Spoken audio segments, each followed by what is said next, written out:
And now the Goldbergs. At last, Sylvia Allison has been exposed in all her cupidity, ambition, and selfishness.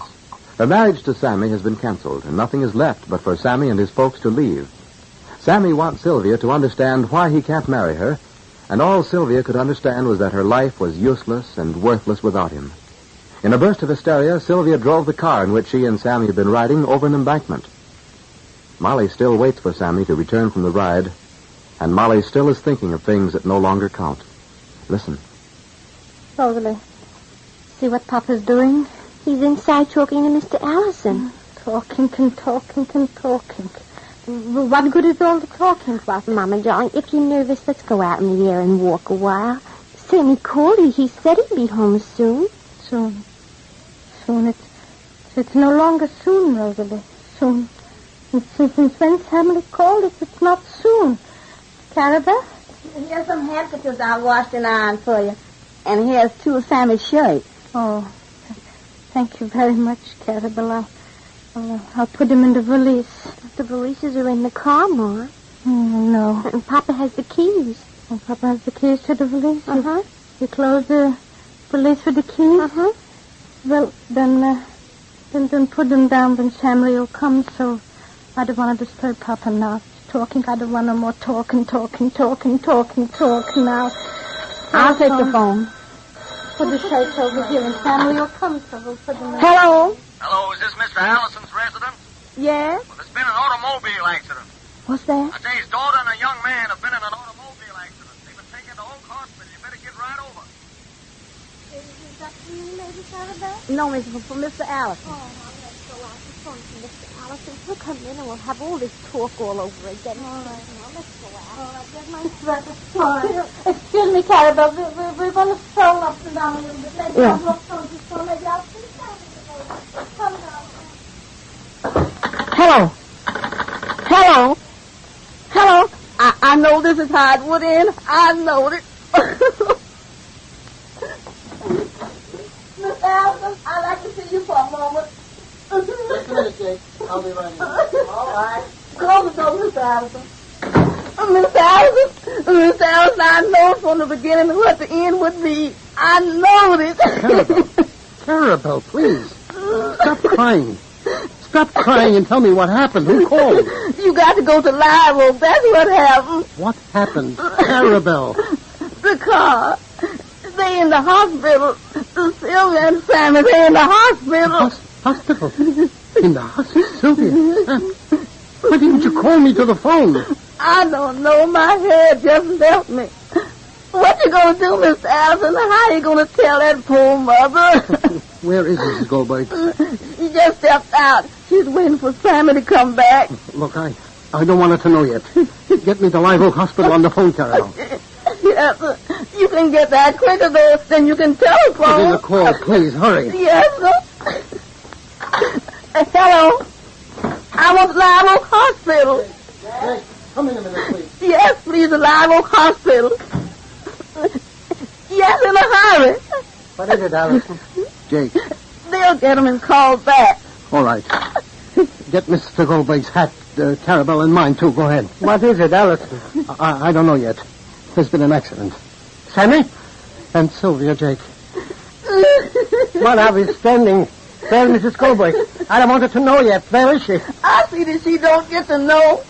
What are we standing? I put in a call for the hospital. What do I want calls for? What do I want calls for? What? Yeah? Where's Mama? Oh, she walked down towards the store. She thinks maybe Sammy and Sylvia. You stay here, Rosalind, until you hear from me. Why, Pa? I mean... Your papa got some place to go to. What happened, Pa? See, that Mama's all right, that's all. Papa, darling, what happened? Rosie. Papa, darling. It's Sammy, I know it is. Papa, darling, Wait please. till you hear from me, Rosie. Let me go with you, Pa, please. Rosie, please. Papa, darling. Do what I ask you to do. Carabelle. Yes. Carabelle, come here. Look after her. Now, Rosie, don't do like that. You just make it harder for all. Stop crying now. Where's your face, John? Where's your face? Why did I know this was going to happen? I knew it. Sit where you are, John. Hello.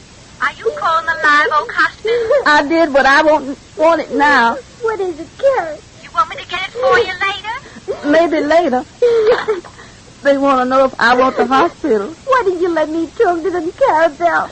I couldn't stand to know any more than I know now. But I want to know. Here comes my mother, Carabelle. She's coming in. Go on up. Don't tell her anything, Carabelle, please. If I look like you, she's going to know something's wrong. Don't tell her anything, Carabelle, please. Not anything. Please, Carabelle, don't tell her anything. Please.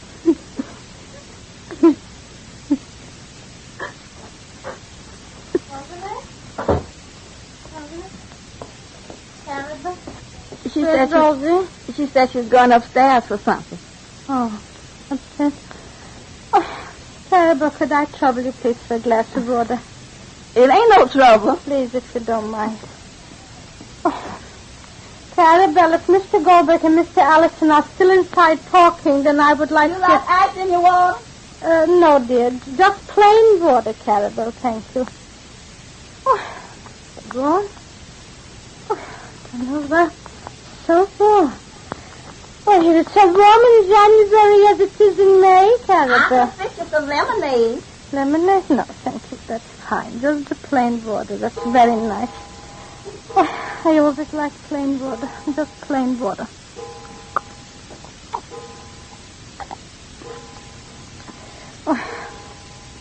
Oh, why does water always taste so good? Delicious water. When I first came, I couldn't get used to the water because I was used to the country water. Now I'm used to the south water.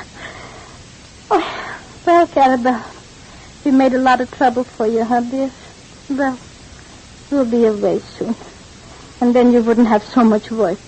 Well, I don't mind the work. I could take all the work if we'd only let the trouble pass by. That's right, Carabelle. A person needs work. That's right. I do my own work when I'm home. I love it. I have to get a new vacuum cleaner. You have a vacuum cleaner, Carabelle? I missed a broom. I always have a broom. Always. Just in case. Mr. Goldberg don't like to see me scrub my floor. I don't know. I don't like a mop. Can't get in the corners with a mop. You mop and you mop and you mop and you mop and it's not clean. Not clean. That's why I like to scrub. Everything is a habit, maybe. Rosalie? What we're doing upstairs? Nothing. Papa and Miss Allison inside talking. Miss Allison inside talking, yes? No, they went for a walk. Didn't Carabelle tell you? No. Carabelle didn't know that they went for a walk. No, I didn't know. No, Carabelle didn't know. Why is time so slow when you're waiting for something? Oh, mine, I put the glass on the table. Did I make a mark? Did you know a good way to take rings off a table? Somebody told me once, you take ashes from a cigar or a cigarette and you rub it over and you rub it and you rub it and then the mark comes out. Rosalie, what am I talking, Rosalie? What am I sitting and talking when I'm so worried, Rosalie? Please. The telephone, I'll take it. No, I don't want you to go near that phone, Miss Goldberg. Why not, Carabelle? Take it, Ma, please. Why must Carabelle take it? Because if it's the hospital, I don't want you to know. A flash of fear as bright as sunlight touches Molly's face. The hours of waiting and thinking are suddenly complete in the knowledge that something has happened to Sammy and Sylvia. But what? And how badly is he hurt?